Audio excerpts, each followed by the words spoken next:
principio tenemos que partir de que estamos a escasos días que se acaba de conmemorar, celebrar, porque también el idioma es una forma de dominación, es una forma de control.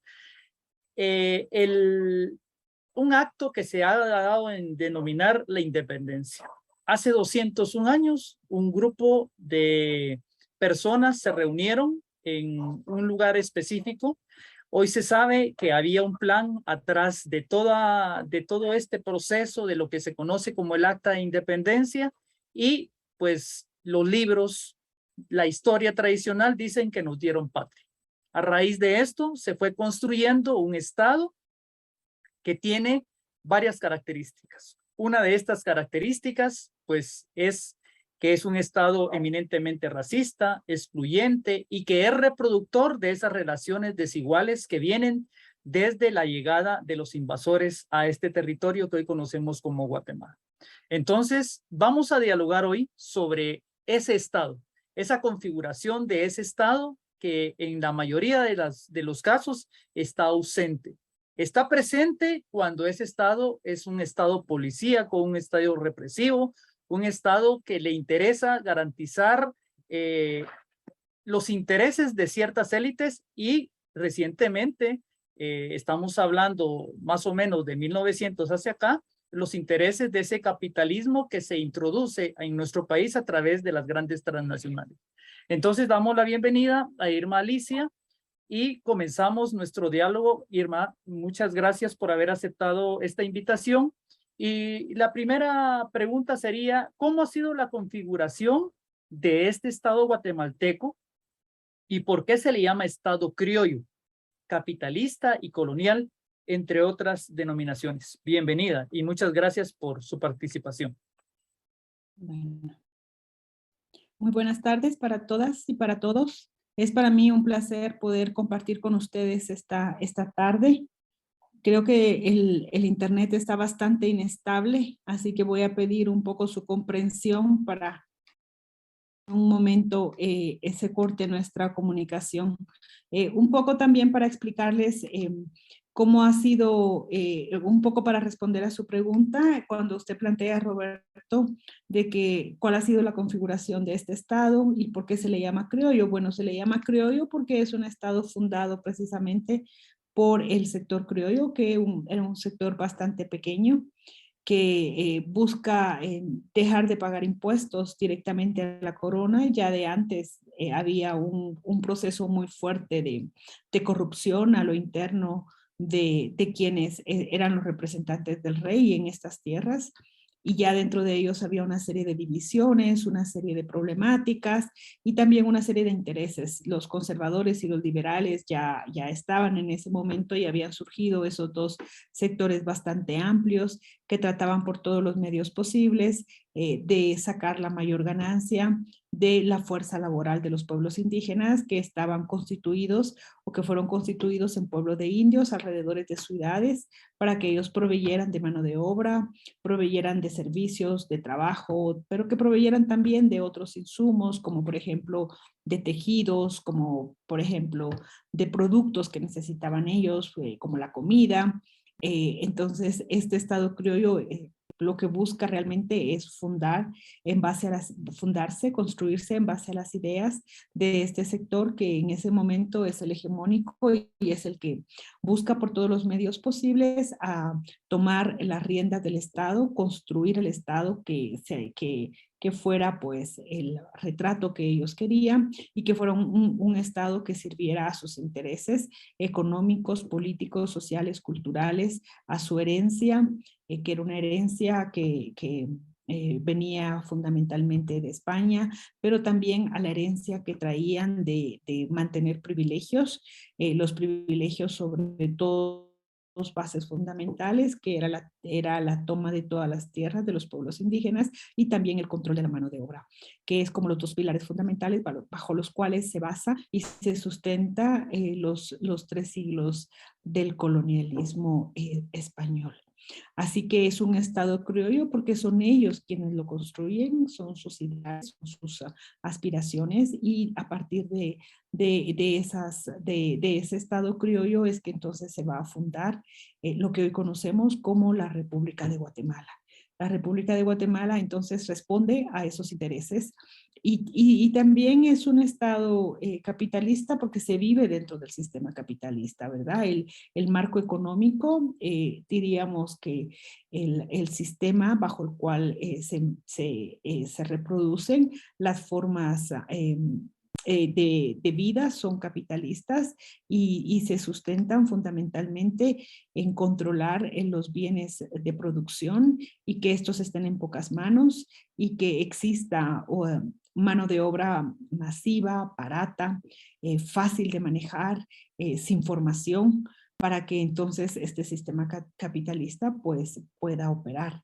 Es de hacer notar que uno de los principales elementos que el Estado criollo agrega al inicio es la incorporación del cultivo del café. El cultivo del café como el grano fundamental alrededor del cual va a girar la economía de ese nuevo Estado y que va a requerir tierras, grandes extensiones de territorio nacional para poder producir este grano, pero también va a necesitar mano de obra para poder producir, sembrar, cuidar, cosechar, procesar el café y luego exportarlo. Y también es un estado colonial porque está basado en esa historia colonial de 3 siglos, ¿verdad? Esos 3 siglos, si bien al momento en que se da la independencia para ellos, que es la independencia que ellos no firman una independencia para todos los pueblos, sino firman una independencia para ellos, que es una independencia pues legal, ¿verdad? A partir de ahí es que termina la colonia legalmente, pero lo que no termina son los efectos de la colonia, y esos efectos de la colonia son también los que seguimos viendo hasta este momento.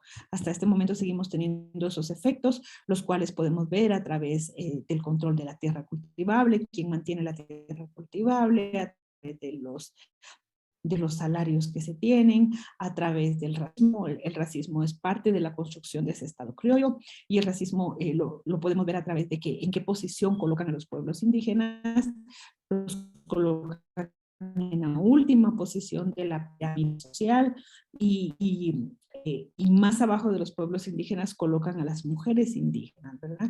Entonces vamos y luego va subiendo esa pirámide hasta llegar al pequeño sector que es el criollo, y es el que se va a beneficiar de toda esa pirámide social construida desde una perspectiva racial, ¿verdad? Así que entonces ese Estado va a buscar fundamentalmente hacerse de recursos, y los recursos van a ser a través de la producción masiva del café. Guatemala entonces se integra a esa dinámica internacional de producir productos agrícolas, los cuales se colocan en el mercado internacional, y es el mercado internacional el que va a definir cuáles son los precios. Y obviamente hay que hacer notar que los precios, cuando eran buenos, nunca impactaron en los pueblos indígenas, porque ellos sencillamente pasaron a ser esclavos, dado que ese Estado criollo, para controlar la mano de obra, lo que hace es construir leyes. Estas leyes son, diríamos que leyes totalmente discriminatorias, leyes profundamente racistas y segregacionistas, porque lo que vienen a hacer es a obligar a que los pueblos indígenas realicen trabajo forzado, precisamente porque son indígenas, precisamente porque son parte de ese sector que desde la colonia pues fue supuestamente el colonizado, ¿verdad? Y entonces son los obligados sin recibir ningún salario. Esto obviamente muestra cómo el desgaste personal, físico, emocional de los pueblos se acelera a partir de la construcción de la nación guatemalteca.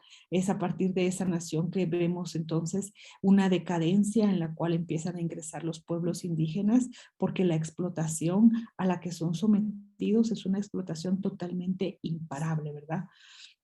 Esto entonces nos va a mostrar que se llega al siglo XX, o sea, al siglo pasado, con poblaciones totalmente viviendo en en niveles totalmente absurdos y vergonzosos de desnutrición, de enfermedad, de altos niveles de alcoholismo, no porque quisieran ser alcohólicos, sino porque el alcohol era una forma como les pagaban en las fincas, cuando a veces les pagaban o les obligaban a consumirlo para convertirlos en bebedores, ¿verdad? Y controlarlos así más fácilmente. También encontramos poblaciones que están alejadas del conocimiento. Diríamos, por ejemplo, los sectores que saben leer y escribir son mínimos dentro de los pueblos indígenas, pero también encontramos sectores que realmente están en un estado paupérrimo. Eso que nos dice entonces que el Estado se construyó para destruir a los pueblos indígenas. Por un lado, ese Estado criollo permite la riqueza para un sector muy pequeño que es blanco, de descendencia europea, que se casan dentro de ellos, todas sus alianzas comerciales, todas sus alianzas matrimoniales, de amistades se dan dentro del mismo círculo. Y fuera de eso no existe nadie más. Entonces, por un lado, es un Estado criollo que da riqueza a un pequeño sector a costa de colocar en la pobreza y en niveles de una profunda desigualdad a los pueblos indígenas y especialmente a las mujeres indígenas. Dentro de ese marco del Estado criollo, las violaciones hacia las mujeres indígenas pues también continúan, también están ahí permanentemente presentes. También es notorio observar cómo la violencia sexual contra las mujeres se mantiene, continúa, y también vamos viendo cómo son violadas y cómo muchas de ellas deben hacerse cargo de los hijos que son productos de esas violaciones. El Estado criollo que empieza también a incorporarse cada vez más al sistema capitalista mundial conforme este sistema se va desarrollando.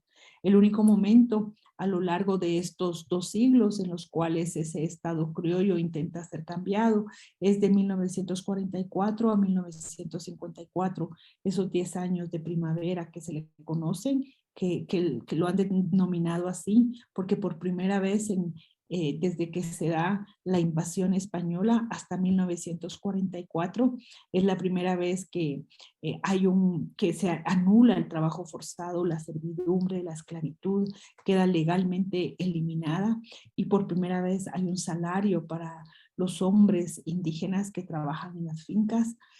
Por primera vez también hay servicios sociales, hay también un nuevo código de trabajo,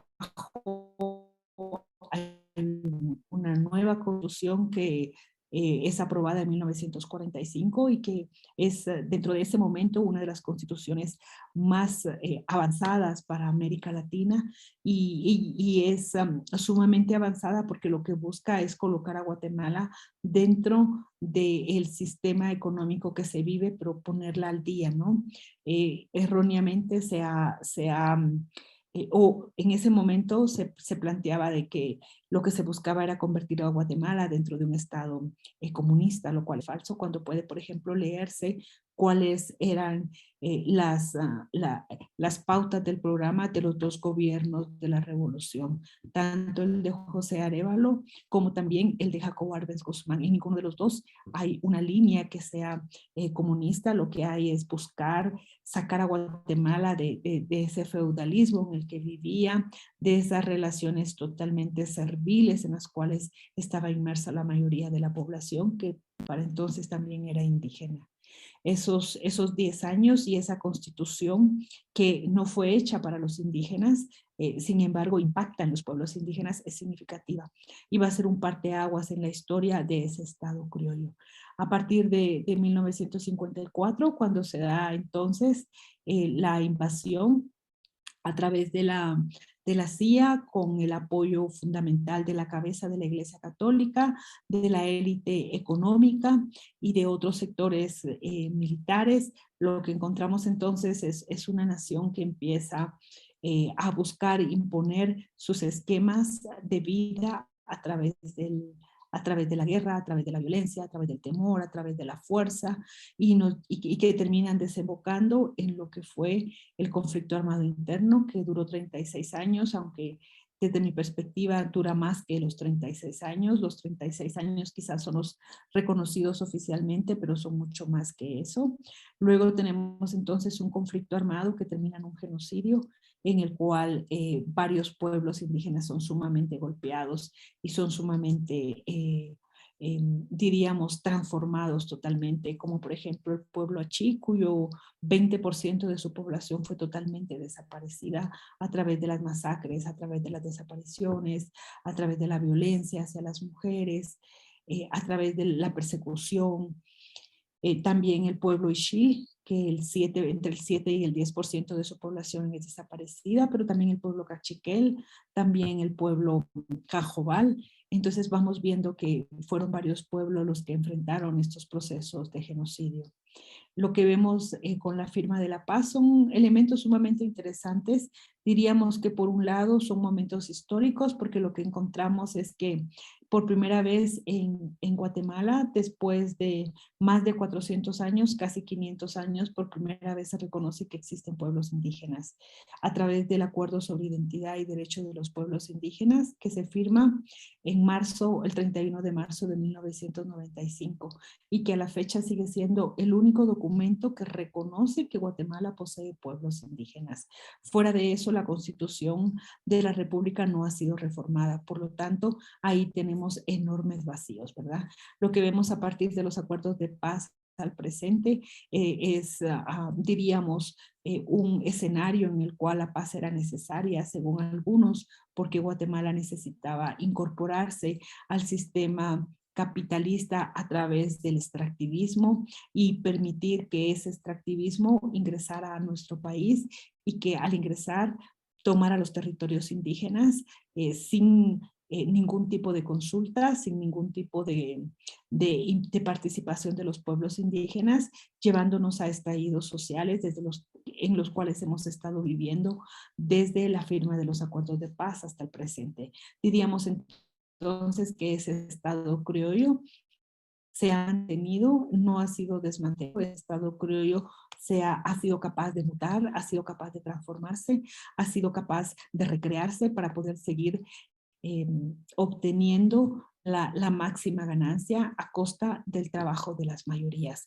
Ese modelo sigue operando, obviamente tiene diferencias. Hoy, por ejemplo, ya no se baja a las fincas, pero se migra a Estados Unidos, ¿verdad? La finca dejó de ser aquí dentro del país y pasa a ser esa finca mundial, que es la finca de Estados Unidos, migrar allá, trabajar, enviar las remesas, al extremo que hoy vemos que las remesas son el principal diríamos, renglón que produce remesas para Guatemala. Ya el café ya no es ese grano tan importante como si lo era todavía a finales del siglo pasado, hoy ya no lo es. Hoy son esos más de 4 millones de brazos que se han ido, que son los que están pues produciendo y manteniendo este estado.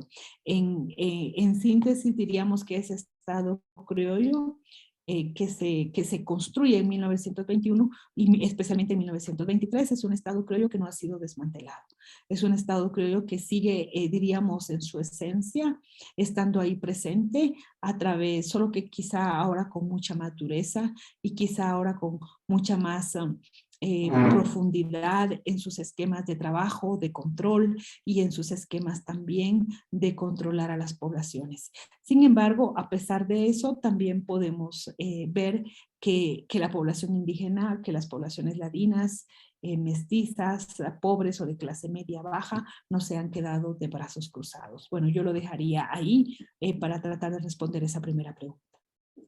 Muchas gracias. Y evidentemente esta radiografía que nos hace Irma del Estado guatemalteco nos demuestra que es un Estado que se ha ido configurando en base a las necesidades que tiene esa élite. Evidentemente, la configuración de un Estado para consolidarse con la fuerza, con la violencia, se necesita de entidades que muchas veces se han construido a partir de la misma violencia que se genera desde el Estado.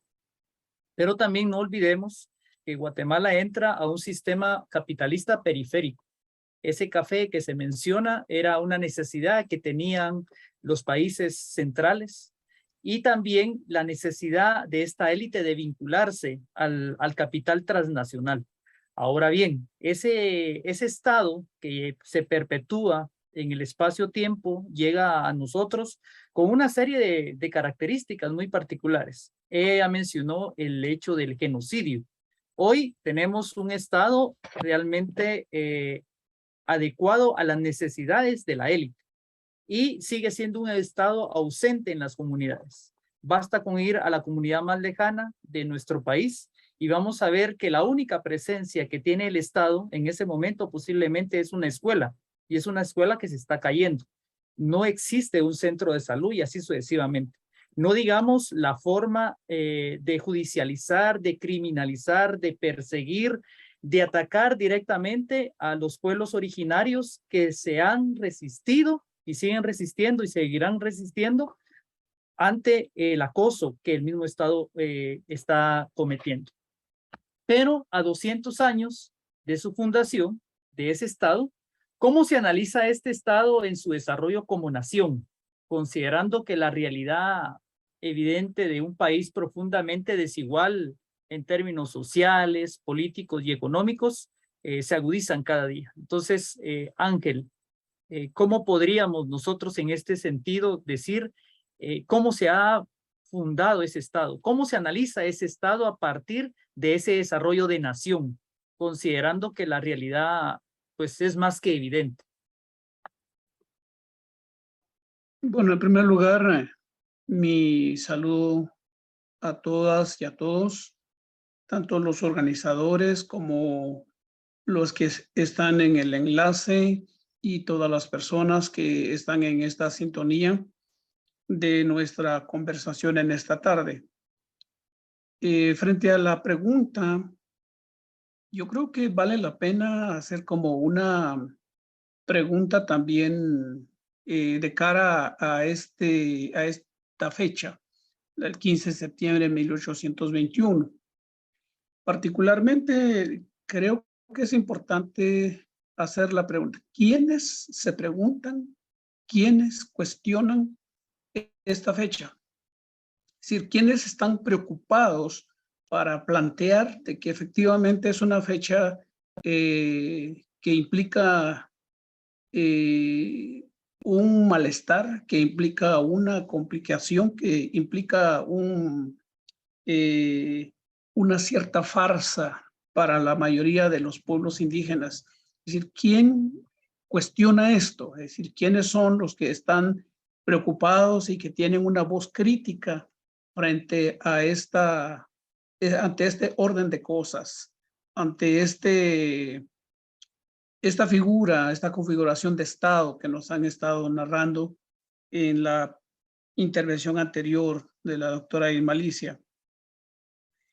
Creo que la lectura que podemos hacer es realmente es desde nuestro ser de sujetos políticos, históricos, como pueblos indígenas, a quienes durante la invasión española se nos vio como naturales, se nos concibió como siervos para el rey y brazos seguramente también esclavos, semiesclavos, para los que vinieron del otro lado, y que paulatinamente, pues bueno, fueron realizando todo su proceso de despojo, su proceso de asentamiento, su proceso de orden y su estado colonial o su situación colonial.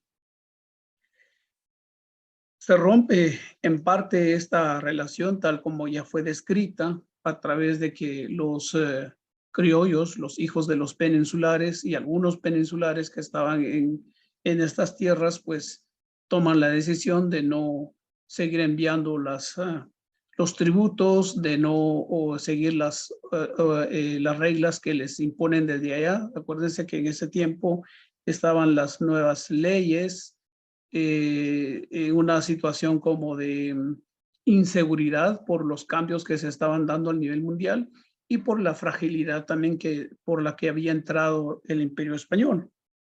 Entonces, sí vale la pena repensar el rompimiento que se da 15 de septiembre, el grupo de los criollos, es decir, que ahí no tuvimos ningún tipo de cambio de personas que gobernaran este espacio, sino que fueron los mismos. Gabino Gainza era uno de los principales que representaba a la corona española y sus compañeros igual.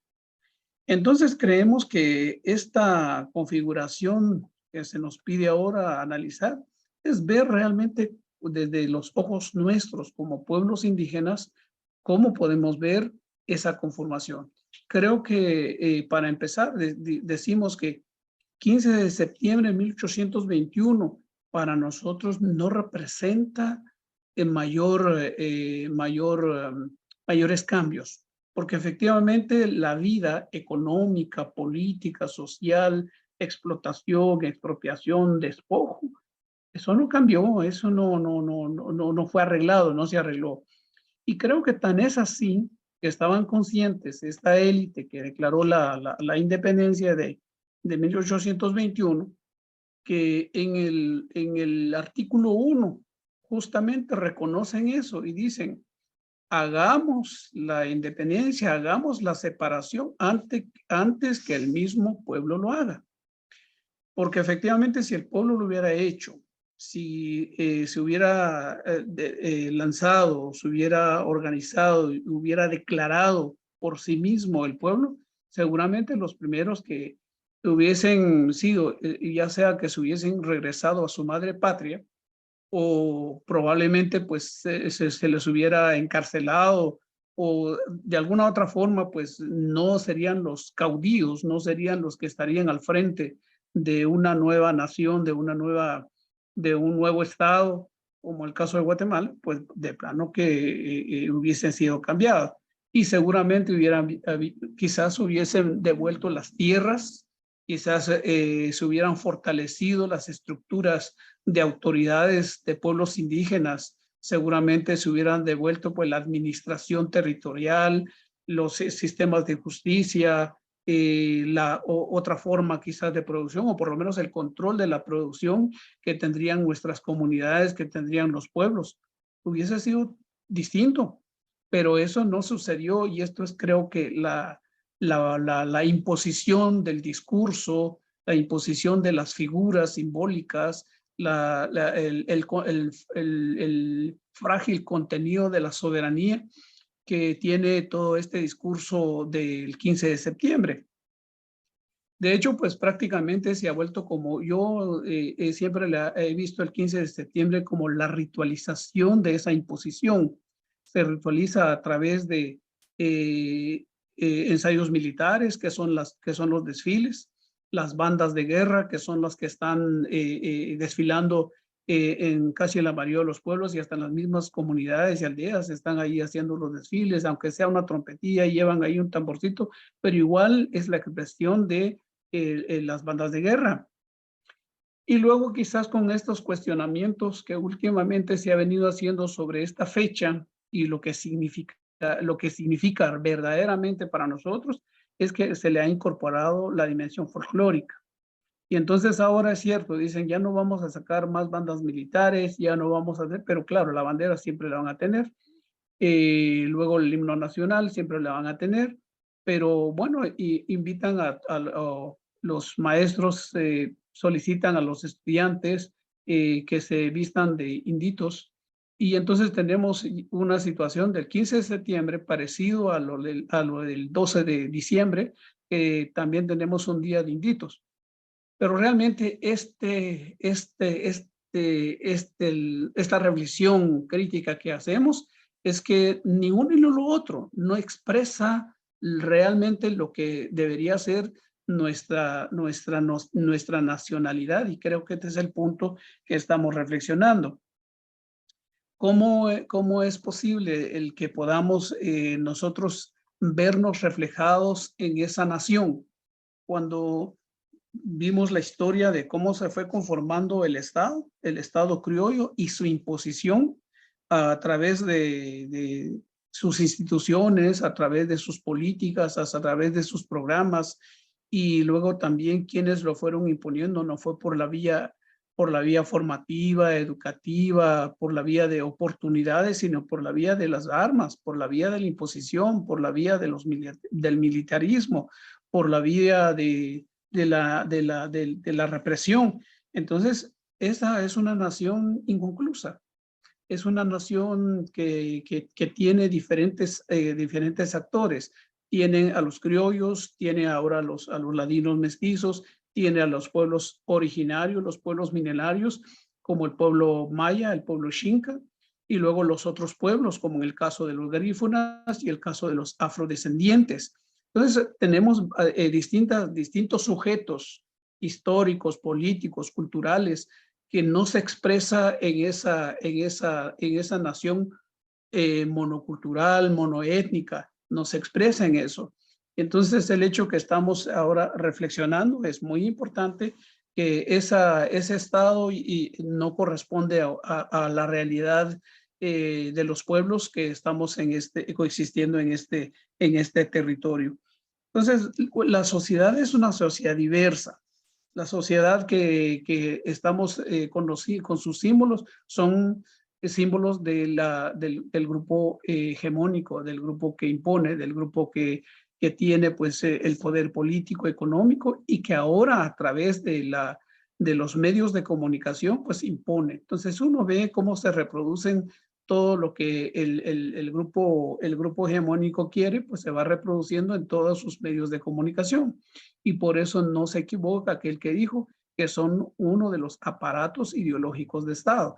Es decir, la iglesia, la escuela, los medios de comunicación son los aparatos ideológicos de Estado que imponen la visión hegemónica y que imponen las lógicas de los grupos hegemónicos.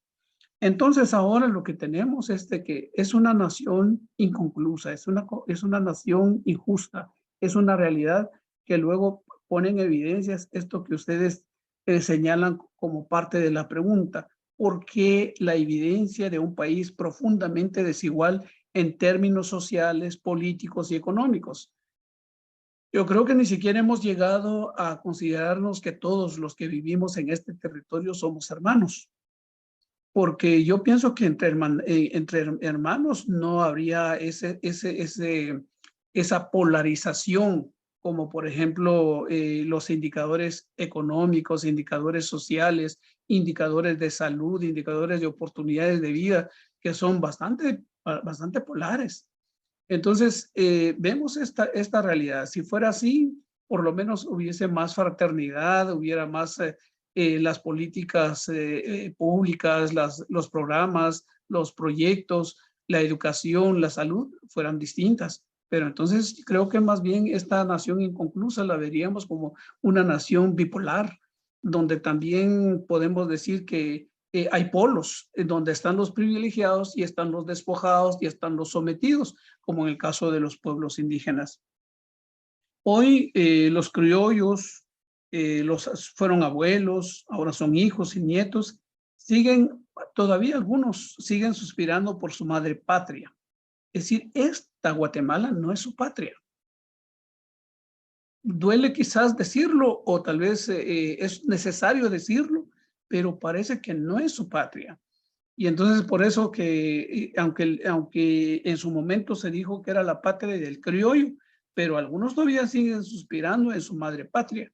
Y por eso en alguna oportunidad, pero si es tanta la afinidad, la filialidad que tienen con su madre patria, ¿por qué no se van? Y nos dejan a los que sí amamos esta tierra, amamos a su gente, amamos sus montañas, sus ríos, amamos pues nuestro futuro, pues construyamos nuestra patria. La vemos realmente también como que Guatemala parece que fuera solamente su finca, donde tienen su casa patronal, que sería la Casa de la Cultura, la Casa Presidencial, el lugar, el Palacio Legislativo, el Palacio Judicial. Pues bueno, ahí es como si fueran las casas patronales, y ahí están sus administradores, y nosotros pues nos ven como sus peones. De hecho, pues no nos equivocamos al señalar esta figura. Nosotros tenemos conocimiento que día a día los que se creen dueños de este país están permanentemente en comunicación y están en permanentes visitas en el Palacio en la casa presidencial. Siempre están ahí. Ellos son los que van a ir a indicarle a su administrador de turno qué sí va y qué no va, qué es lo que tiene que hacer, cuando ellos están contentos y cuando no están contentos, ¿verdad? Y qué es lo que quieren. Siempre están ahí permanentemente. Entonces, no nos equivocamos, seguimos siendo, sí, ahora se dice que es la oligarquía, se dice que es los grupos de élite, pues bueno, así son, pero cuando lo analizamos desde el punto de vista de la nación, pues son es la nación criolla, la nación hegemónica, la nación impuesta, y entonces es la nación inconclusa, la nación bipolar.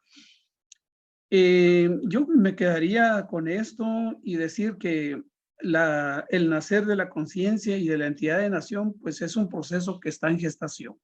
Creo que cada vez hay más personas que se están cuestionando realmente qué estamos haciendo en este territorio, qué estamos haciendo en este país, que son estas cosas que estamos dentro de la cotidianidad, que si tenemos 15 de septiembre, que si tenemos fiesta patronal, que si tenemos fechas que tenemos que celebrar, porque esa es parte de la oficialidad, eso es parte de la cotidianidad de esta imposición, o que verdaderamente recuperemos la memoria histórica nuestra, nuestros héroes, nuestros mártires, nuestros hechos, nuestros territorios, nuestras toponimias, nuestros conocimientos, en fin, ciertamente hay una nación, como dirían en su oportunidad, hay una nación sin Estado, hay una nación sin reconocimiento, y hay naciones oprimidas, hay naciones expoliadas, y que es lo que estamos viendo en estos tiempos.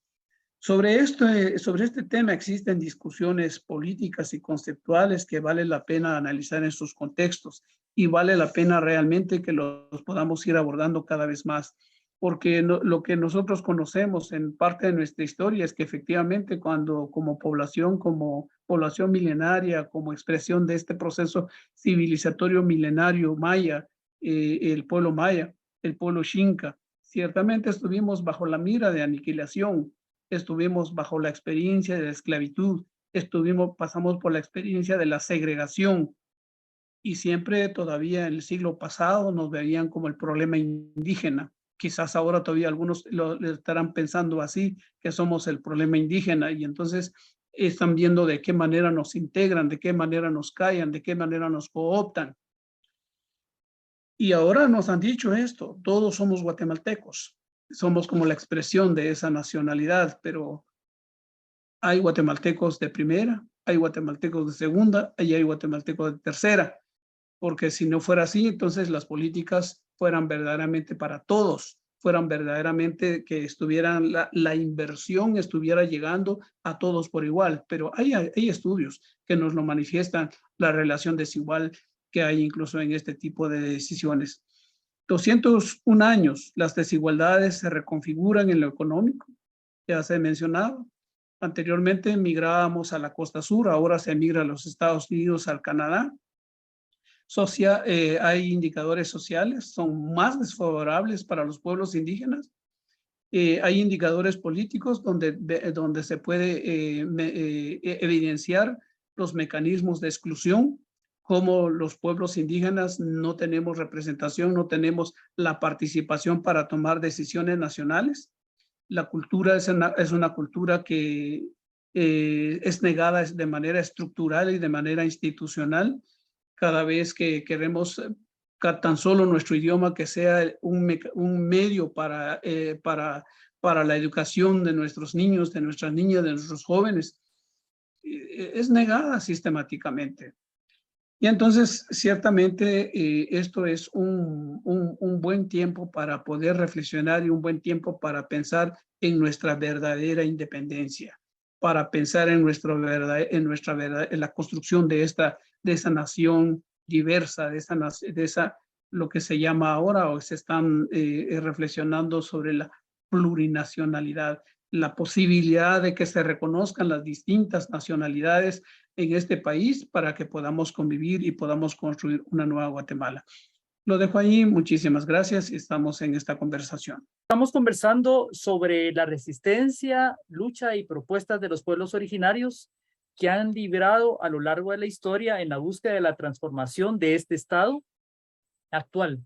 Un Estado que, como hemos escuchado, nuestro último expositor, Ángel, nos decía, un Estado que se ha configurado a partir de la necesidad de la construcción de una ciudadanía ausente, una ciudadanía que a partir de 1821 recayó solamente en una élite, una élite criolla. Hoy el Estado de Guatemala, por supuesto, en este proceso histórico, en este devenir histórico, pues es totalmente diferente a esa fecha que se celebra, se conmemora, se hace una gran parafernalia, una fiesta, entre comillas, cívica, y él nos hablaba precisamente de esa identidad negada, de esa identidad ausente, de esa identidad que se reproduce a partir de una visión hegemónica, una visión que ha querido blanquear, que ha querido negar los idiomas existentes, que ha querido negar las diferentes visiones, las diferentes expresiones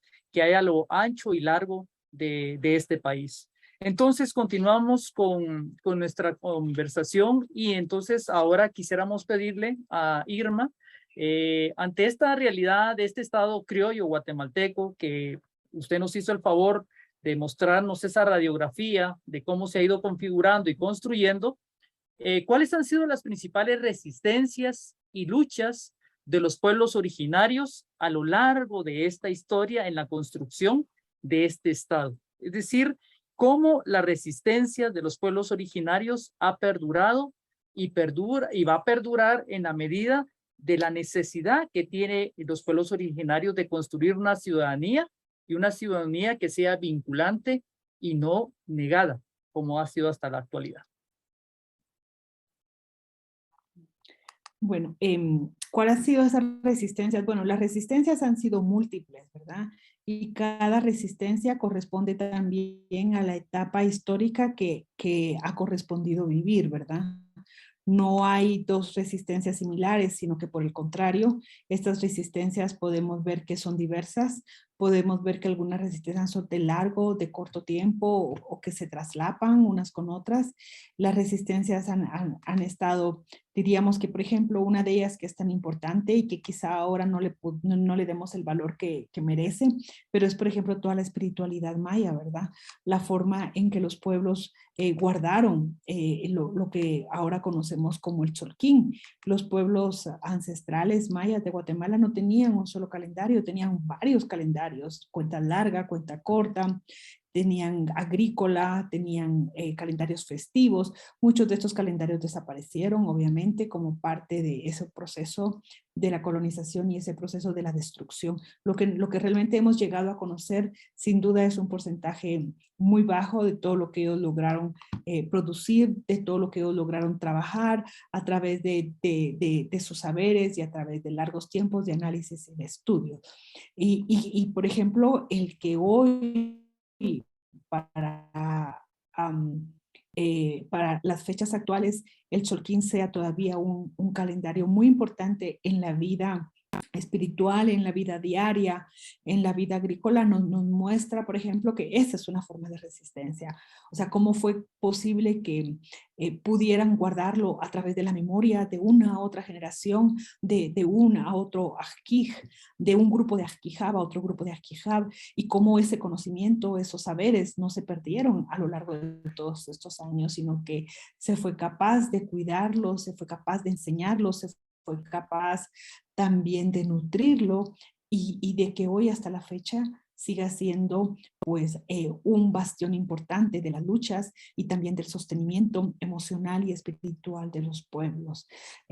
Por ejemplo, es, diríamos, un gran ejemplo de resistencia. Otro ejemplo que podríamos mencionar son todos los idiomas mayas que se hablan en Guatemala y que muestran cómo estos idiomas, a pesar de la represión, del racismo, de los golpes, a pesar de esa segregación significativa que había, pues se mantuvo, se reprodujeron, se enseñaron y hoy vemos, por ejemplo, como lingüistas de diferentes partes del mundo han venido a estudiar, han trabajado las gramáticas y plantean que son idiomas con estructuras que no son de dialectos, como por ejemplo se les llamaba antes, sino que son más que eso.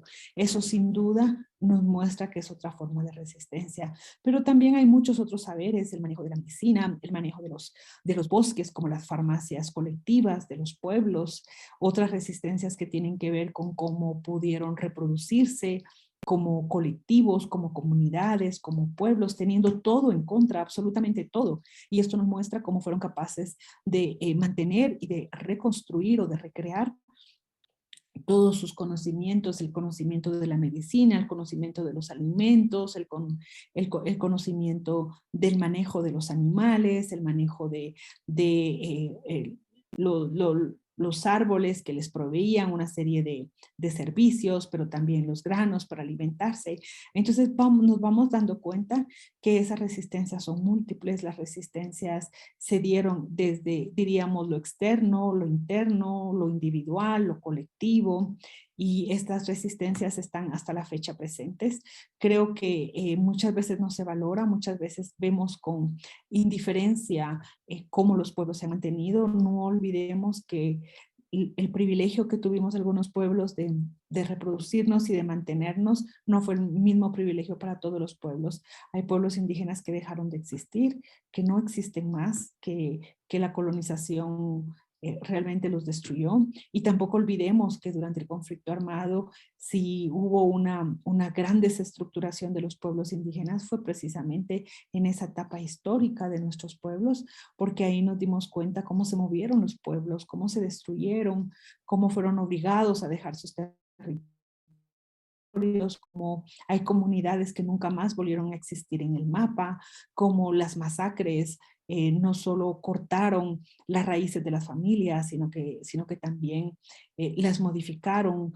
Diríamos que el último genocidio que se enfrentó de la década de los 80 es como el movimiento y el sismo social más importante de los últimos tiempos, que ha venido a deconstruir nuestros pueblos, pero que además se mostró una férrea resistencia para poder no solo emerger de las cenizas, sino que también, a pesar de todo ese profundo dolor que se cargaba, los pueblos indígenas emergen como un sujeto político con múltiples rostros, con múltiples géneros, con múltiples demandas, y son los que al final han estado moviendo, cambiando la historia, demandando justicia, moviendo el sistema de justicia nacional. Es irónico que sea la gente pobre, que sean los sobrevivientes, las mujeres sobrevivientes, sus hijos, sus nietos, los que le hayan dado un nuevo rostro a ese país.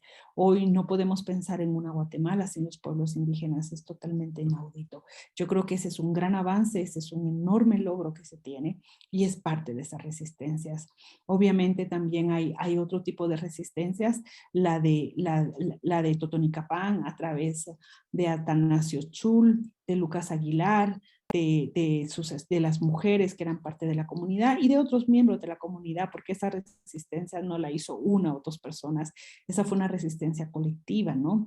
En contra de la continuidad de la imposición de los tributos que los criollos seguían manteniendo sobre los pueblos indígenas, y que los pueblos indígenas sabían que esos tributos ya habían sido eliminados por el rey de España, mientras los criollos en Guatemala seguían imponiéndoles y además cobrándoles esos tributos. Ahí vemos entonces la capacidad que ellos tuvieron para organizarse y para demandar que realmente se cumpliera también para ellos ese cese de tributos.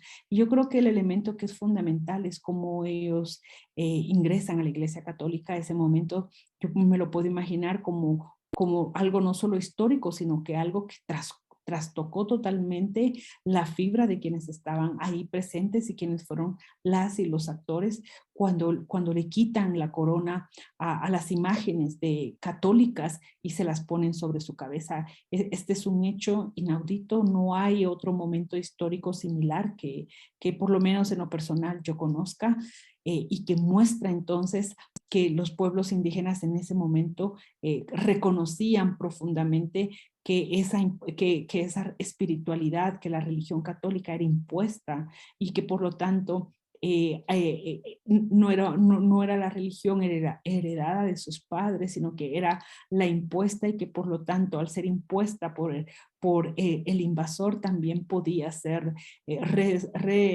repensada, podía ser trastocada, podía ser, diríamos hasta cierto punto, violada, porque de la misma forma había violado la vida de ellos. O sea, podemos encontrar múltiples formas de resistencias, diríamos desde aquellas que ha recogido la historia como aquellas que no se conocen, la resistencia desde las mujeres que en su mayoría no están registradas. Se asume que las mujeres no tuvieron actos históricos de resistencia y creo que eso es parte de que la historia de los pueblos indígenas y de las mujeres indígenas aún necesita ser también trabajada, repensada y analizada desde una perspectiva crítica.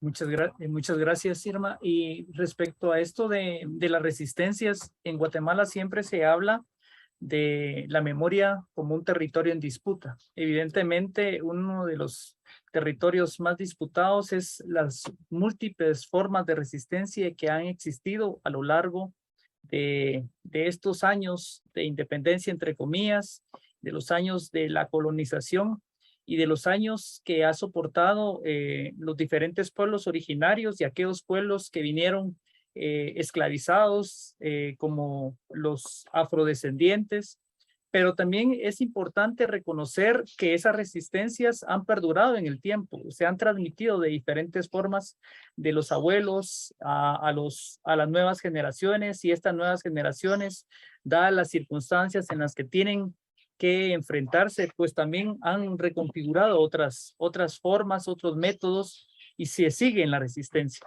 Pero es importante también plantearnos nosotros en función de esto de las resistencias, que actualmente en Guatemala hay un debate. Hay un debate que está tocando lentamente las puertas de la academia, está tocando lentamente los espacios de discusión pública, de discusión política, y por supuesto de aquellos sectores que siempre hemos estado marginados, o como diría Eduardo Galeano, los nadies, sobre un tema que me gustaría que Ángel nos ahondara en esto. Es decir, el tema de la refundación del Estado o la fundación de un nuevo Estado. ¿Hay en ambos planteamientos una marcada diferencia o relativamente lo mismo? Volvemos a insistir, el idioma también ha sido una forma de dominación, de control y de negar también las diferentes formas de expresión. Entonces, ¿es refundación del Estado o fundación de un nuevo Estado? Bueno, me parece que son como perspectivas que podríamos profundizar para su análisis. En el asunto de la fundación del Estado, de un nuevo Estado, quizás nos lleva al pensamiento de que no existe, ¿verdad? No existe Estado, entonces tenemos que fundar el Estado.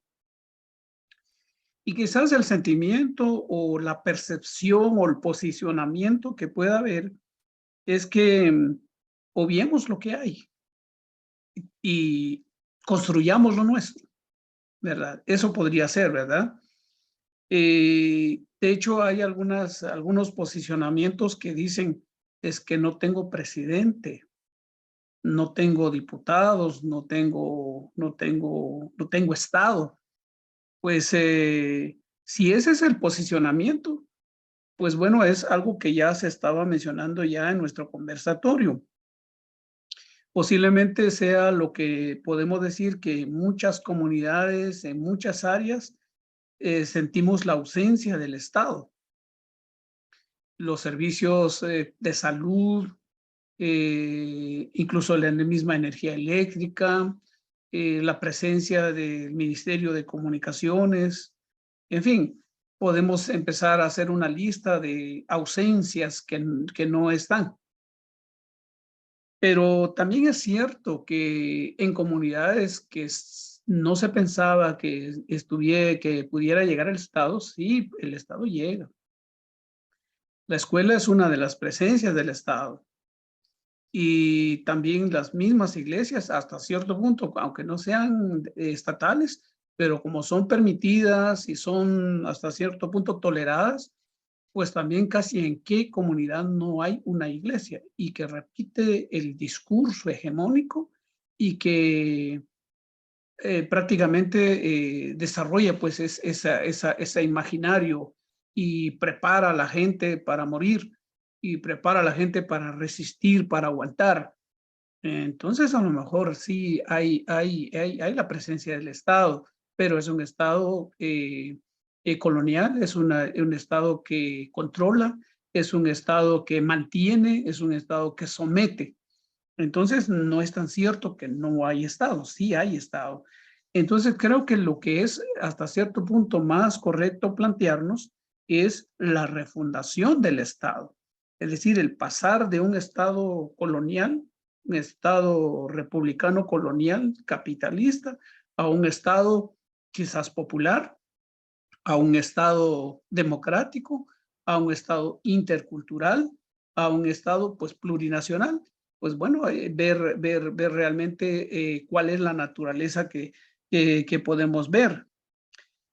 Lo cierto es de que en la construcción de este Estado que existe en la actualidad no hubo participación de pueblos indígenas en el diseño, en la organización de sus instituciones, de sus tres poderes, de sus políticas, de sus programas, quizás levemente alguna presencia en la Asamblea Nacional Constituyente del 84-85, pero en realidad cuando uno lee esa constitución, pues es muy bueno, dicen sus comentaristas, pero para la realidad de los pueblos indígenas, en este caso, pues nos dejan ahí un acápite nada más, y esa es una cuestión marginal, y solo reconocen no como pueblos, sino reconocen como comunidades descendientes, comunidades indígenas. Entonces, sí, creo que el planteamiento es más correcto decir, vamos a refundar ese Estado, vamos a hacer nuestro Estado, vamos a participar en la construcción de ese Estado. El problema es cómo hacerlo.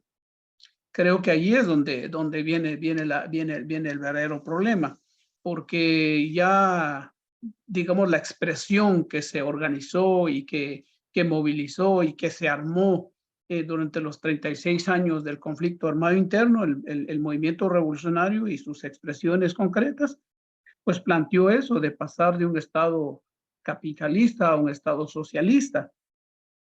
Y señalaron pues los puntos que habrían que cambiar y generaron pues esa necesidad, esa utopía por el cual movilizaron, por el cual se enlistaron y estuvieron pues peleando para que se pudiera transformar. La vía revolucionaria se experimentó en América Latina. En algunos casos pues se ganó, y en este caso en Guatemala pues se llegó a un desgaste y se firmó la paz. Pero se cuestionó ese orden, ese status quo, se cuestionó pues ese orden de cosas.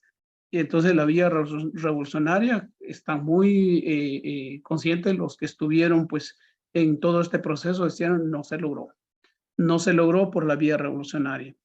Pues entonces la democracia, aunque fuera formal, sin embargo tiene sus mecanismos, pues entonces a lo mejor es por la vía electoral o por la vía de una cultura ciudadana que esté en capacidad de ir generando cada vez mayor fuerza, mayor unidad, más grados y más quizás elementos de identidad y de conciencia, de organización y de asaltos a los espacios comunitarios, regionales y por lo tanto nacional, pues a lo mejor sea la vía, pero está cuesta arriba y eso es un poco el problema de quiénes somos.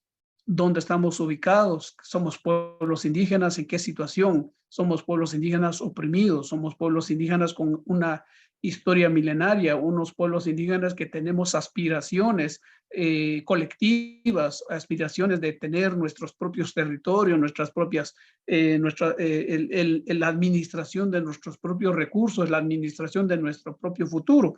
Pues bueno, eso también sería la posibilidad del otro camino.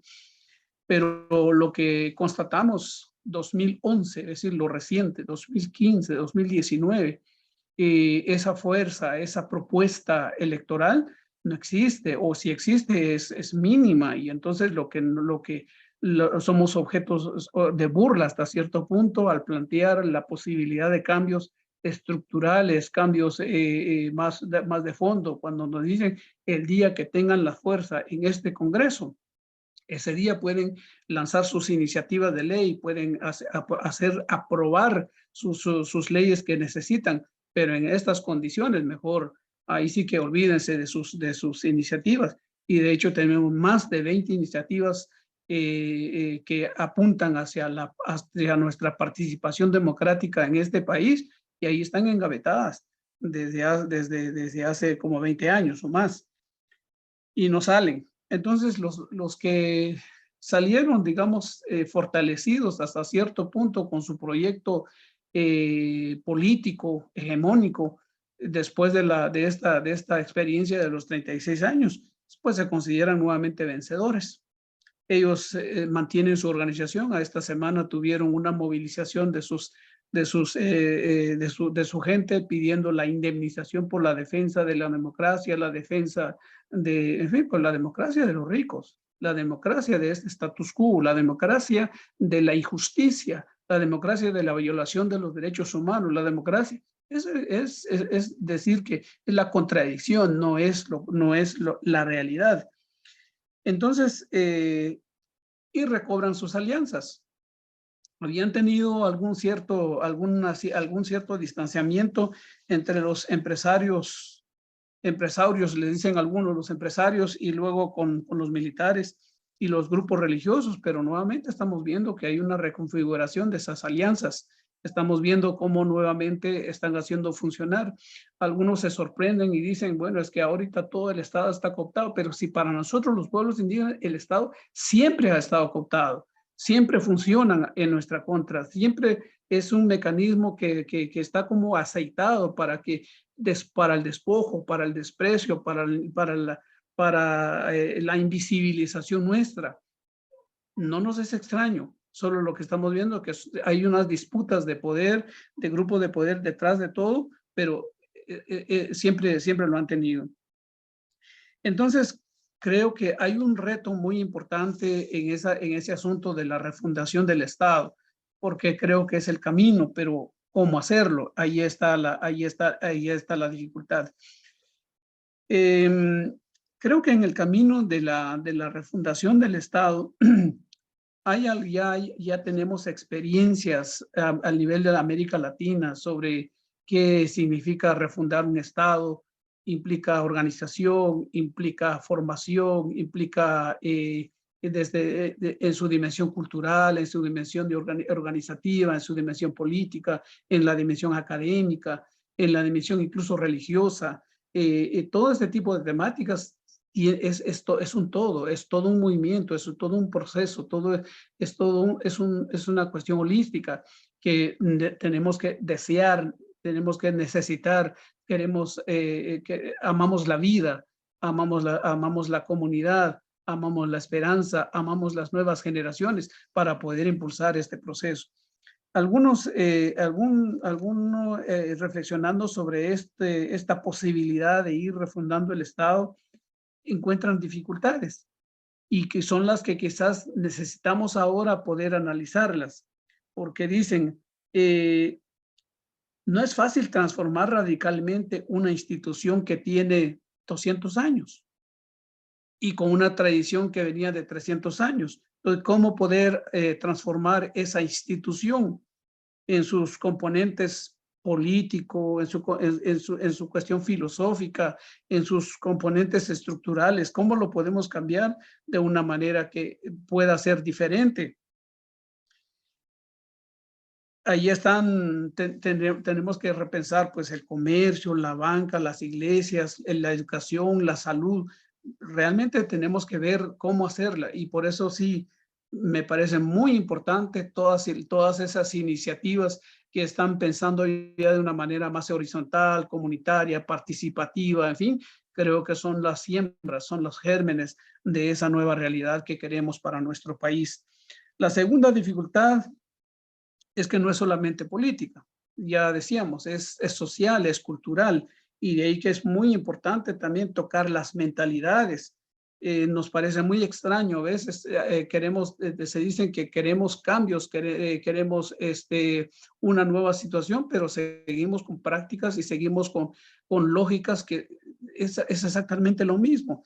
Entonces, cambio de mentalidades, cambio de prácticas, y construir lo que se llama una nueva hegemonía. Algo así de lo que nos han dicho con sus hechos los hermanos de Colombia, con sus hechos los hermanos de Chile, con sus hechos también incluso aquí cercano a nosotros, México, cuando se fueron conglomerando, fueron generando realmente movimientos de transformación, movimientos de cambio.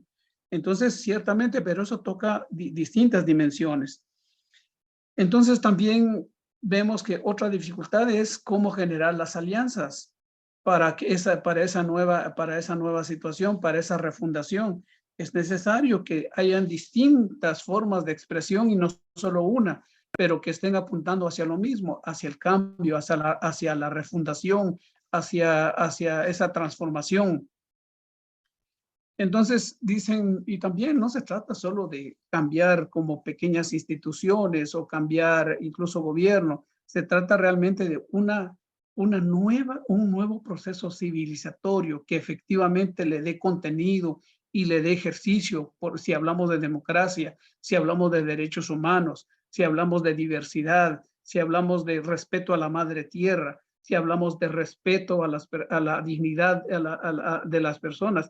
Tiene que partir de ahí todo ese germen. Es decir, no hasta que cuando ganemos, entonces sí vamos, sino desde ahora tiene que haber ese nuevo ser humano, esa nueva mujer, ese nuevo hombre, esa nueva familia, esa nueva comunidad, esa nueva organización, esa nueva institución que se rige por principios, que se rige por valores, que haya una transformación, tiene que ir por ese lado. Si no generamos, si no hacemos un cambio civilizatorio, podemos cambiar instituciones como lo vemos en los vecinos. Se logró a través de por procesos revolucionarios, pero ¿qué tenemos como consecuencia? ¿Qué tenemos como efectos 10, 15 años después, 20 años después? Tenemos varias preguntas que nos hacen repensar en ese cambio, en esa refundación de los estados. Entonces, no se trata solamente de cambiar estructuras políticas, institucionales, organizacionales, sino que también tenemos que repensar en que debe haber un cambio muy fuerte, muy claro en esos modelos de producción. Es decir, cuando decían algunos, si tenemos un nuevo Estado, tenemos un nuevo modelo, tenemos un nuevo gobierno, pero siguen siendo extractivistas. Es decir, la relación con la madre tierra no es la que nos garantiza la seguridad, la sostenibilidad de la vida como sociedad. Entonces, ahí hay algunas cosas que nos tienen que hacer pensar. Entonces tenemos que pensar pues en algo distinto, pero tiene que ir más a fondo, tiene que ir desde el pensamiento, el corazón, desde nuestras relaciones humanas y desde nuestra relación con nuestro entorno, con el territorio, con nuestra tierra, con todos los elementos de nuestro cosmos, cómo es la nueva relación que vamos a ir generando, y nuestras instituciones nos tienen que ayudar a esa nueva vida. Algunos hablan sobre el buen vivir. A lo mejor nosotros estamos hablando del Utzkaslemal. Utzkaslemal, Rasha Kaslemal, Arrirish Kichomakan, Katip Kamam, Rechkikiyakan Chakir, Rechkikisipa, Kachahun, Utzkaslemal. Ustaba que coger el cual, que coger al cacajol, recatit, el cual, recamam, Kabir Shikichomakanari. Pues eso es lo que pensaron ellos y eso es lo que debemos pensar nosotros, cómo dejar, cómo transformar, pero que efectivamente eso solo sea lo que haga que convergen las fuerzas, que convergen las iniciativas, que convergen todas nuestras acciones, porque solo así sí es posible, ya sea por la vía de un proceso civilizatorio de cambio y ya sea que solamente es un mecanismo, la cuestión electoral. Pero si no se ven en esas realidades concretas, no se ven en esas acciones concretas, creo que podemos estar hablando de cosas muy bonitas, pero luego pues no las vamos a poder hacer efectivas. Gracias. Gracias a todos y a todos los que nos están escuchando en los diferentes medios a nivel de la región. Es la Asamblea Departamental Multisectorial del Quiché y en coordinación con organizaciones y medios de comunicación del sur occidente. Hoy estamos conversando en el marco del mes de independencia criolla y colonial con Irma Alicia Nimatú y con Ángel Zapeta. Para darles oportunidad a varios de nuestros radioescuchas y también de las personas que nos siguen por los diferentes medios audiovisuales, tenemos varias preguntas, pero quisiera pedirles, en la medida de sus posibilidades, tanto a Irma como a Ángel, por favor, que estas dos preguntas que tenemos finales, que pudiéramos basarnos en 3 minutos. La primera es para Irma Alicia. ¿Cómo analiza las propuestas de refundación o fundación de un Estado plurinacional que algunas organizaciones o movimientos plantean para transformar de raíz el actual sistema en busca del bien vivir o bien común para todos los pueblos?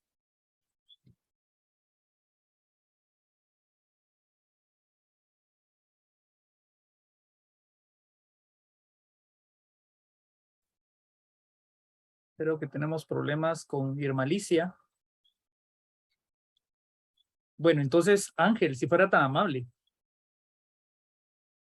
Si fuera tan amable, la misma pregunta. ¿Cómo analiza las propuestas de refundación o fundación de un Estado plurinacional que algunas organizaciones o movimientos plantean para transformar de raíz el actual sistema en busca del bien vivir o el bien común para todos los pueblos? Muchas gracias. No me da, ¿cómo se llama? Video, entonces voy a quedarme solo con la voz. Bueno, creo que podríamos decir que hay iniciativas que apuntan hacia la construcción de un Estado plurinacional. Y me parece que si lo vemos desde este punto como un momento inicial, me parece que es bastante productivo, incluso como que nos puede producir también como inquietudes para poder enrolarnos, para poder también como asumirlo y conocer de qué se trata y todo. Pero si se da como un hecho, como una cierta fórmula que como que ya está definido, ya está hecho, eso podría ser un error, creo. Es mi opinión. En cuanto, creo que lo que nos ayudaría mucho a poder repensar la construcción de un nuevo Estado y la posibilidad de que sea un Estado plurinacional democrático, es si realmente sentimos que este estado actual nos afecta con el racismo. Si me afecta como el racismo, yo quiero que eso se supere y yo quiero que eso se arregle. Si este estado facilita el capitalismo extractivista y me afecta o nos afecta, entonces tenemos que ver de que por ahí no es el asunto y tenemos que resolverlo a través de una propuesta.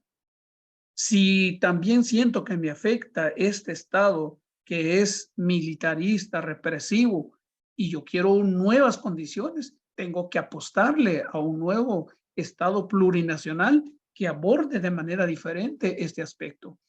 Si a mí me afecta en la naturaleza patriarcal de este estado actual, tengo que trabajar para que esas relaciones entre mujeres y hombres, esas relaciones sean de respeto, de paridad, de complementariedad, de trabajo y apoyo mutuo, pues entonces tengo que trabajar por eso.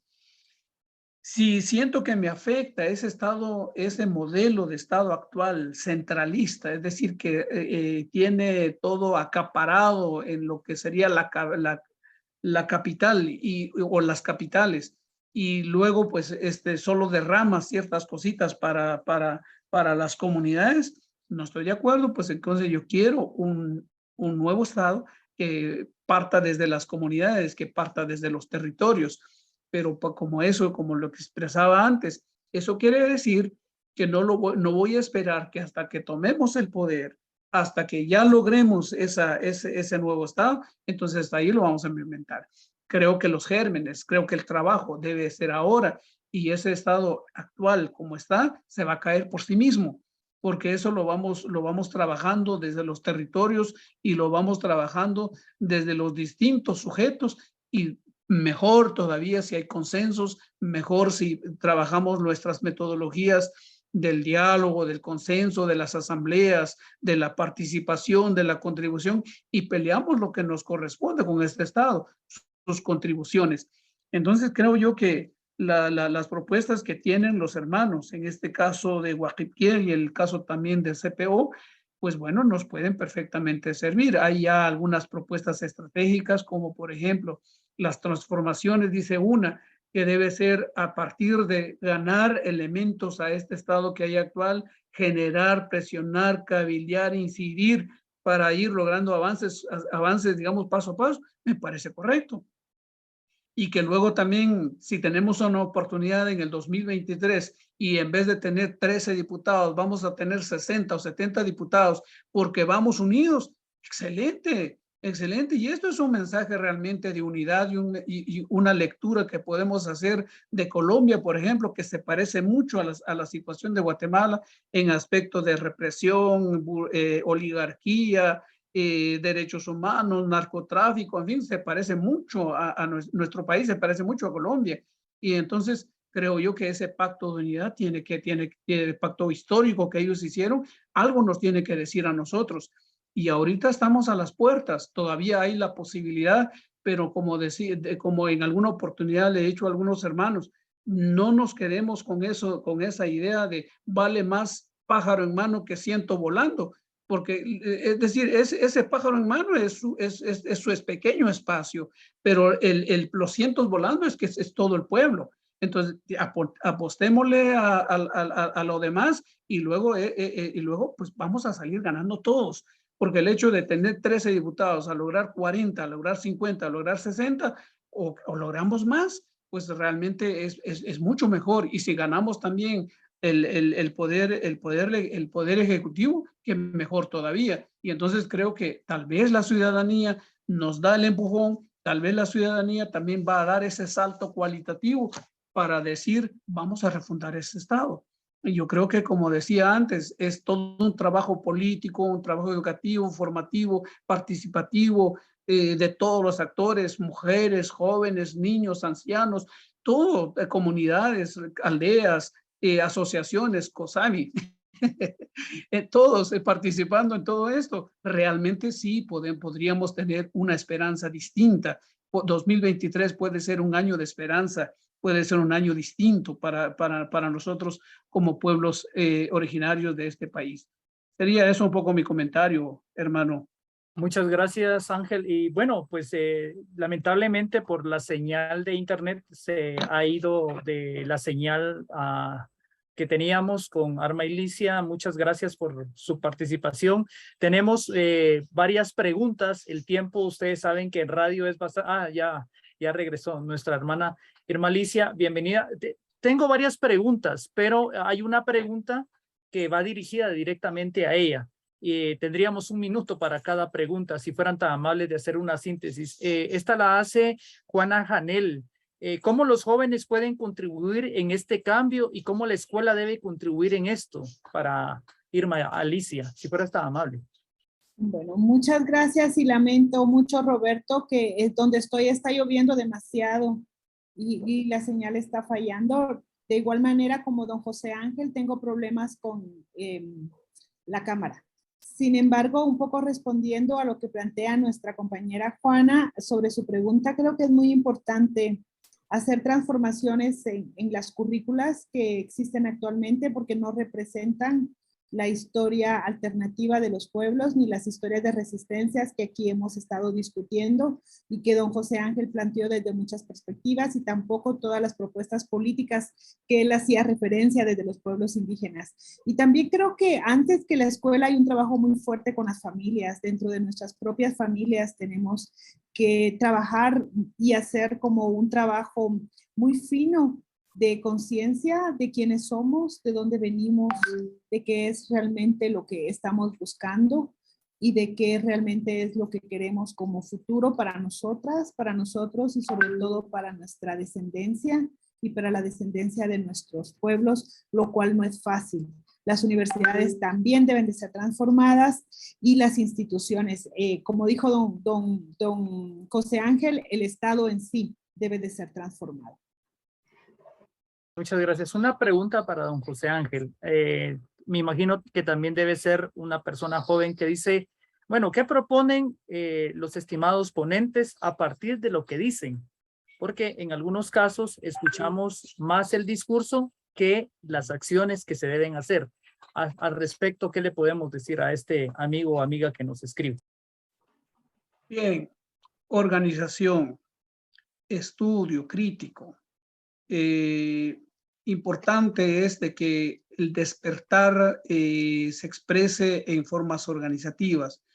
Es cierto que tenemos que tomar iniciativas de hacer grupos de estudios, grupos de trabajo, grupos de indagación, grupos y que propongan también esas prácticas, porque si no realmente, efectivamente, podemos caer en ese aspecto del discurso, estar hablando, pero no estamos haciendo las prácticas y no estamos haciendo las propuestas. Entonces hay propuestas magnas, pero hay también propuestas muy concretas que las podemos hacer en nuestras comunidades, en nuestros caseríos, aldeas, colonias, en fin, que podemos hacer esas prácticas, llevando pues esas semillas de transformaciones y de cambios. Yo eso le diría, y la fuerza de la juventud realmente es lo que nos demostró Chile concretamente. Es la juventud la que se abalanzó y fue capaz de hacer esas transformaciones. Posiblemente no vamos a pedirle que los viejos a lo mejor hagamos lo que no hemos podido hacer, pero si la juventud es fuerte y es creativa y todo, realmente eso podemos realizarlo. Bien, Roberto, muchas yo gracias. quisiera agregar a lo que Sí, dice sí. don José Ángel, que en todas las historias de las revoluciones, esas revoluciones han sido hechas por la gente joven. Creo que eso es fundamental también reconocerlo. Haití logra una de las primeras revoluciones que se vuelve fundamental por todo el racismo en el cual ellos vivían y la segregación. Pero cualquier revolución que analicemos vamos a encontrar esa juventud. Entonces creo que la juventud tiene una enorme responsabilidad también de hacer su propia propuesta. Quizá las generaciones que estamos más arriba logramos dar algunos pasos, pero no los suficientes. Pero sobre ellos sí recae una enorme responsabilidad porque tienen más acceso a la información que la que nosotros tuvimos teniendo la misma edad que ahora ellos tienen. Bien, muchas gracias. Solo parafraseando un poema de Mario Benedetti que dice, el futuro viene, lento, pero viene. En 30 segundos, si fueran tan amables, una despedida de ambos, por favor, tanto para Ángel Zapeta, muchas gracias por su participación, y para Irma Elicia también, que nos estuvo acá acompañando. Si fueran tan amables, sí, 30 segundos, porque el tiempo en radio, pues ustedes saben que es corto. Muchas gracias por esta invitación. Para mí ha sido un enorme placer estar con don José Ángel, estando en este espacio y también con ustedes. Creo que es fundamental estos espacios de debate, de análisis, de preguntas y también de reflexión. Necesitamos más de estos espacios y necesitamos medios alternativos que sean también con ese compromiso de darlos a conocer. Eso sería lo que diría. Tenemos un reto para el 2023. Tenemos una oportunidad para el 2023. Corresponde a los tomadores de decisión y corresponde también a nosotros exigir que tengamos una oportunidad, que tengamos una esperanza para el 2023. Y creo que nosotros le vamos a dar contenido y le vamos a dar significado al 2023. ¿Lo queremos pasar igual o lo queremos realmente aprovechar? Pero eso, como decíamos, nadie nos lo va a ir a decir. Tenemos que tomar la decisión nosotros de organizarnos y de exigir que tengamos unas plataformas de esperanzas. Así que para mi Guatemala, gracias a hermanos y hermanas, y tenemos un desafío. Gracias también, doctora El Malicia, pues ha sido un gusto también el poder compartir este conversatorio y ojalá que podamos o que puedan seguir desarrollando estos espacios de conversación porque son tan necesarias para nuestras comunidades. Los medios de comunicación corporativas no lo van a hacer y se lo van a hacer desde su perspectiva, pero desde la perspectiva de los pueblos son pocas oportunidades. Muchas gracias. Muy bien, muchas gracias a ambos. Agradecimientos fraternos. Un saludo para todos y todas y nos seguimos escuchando en el próximo conversatorio.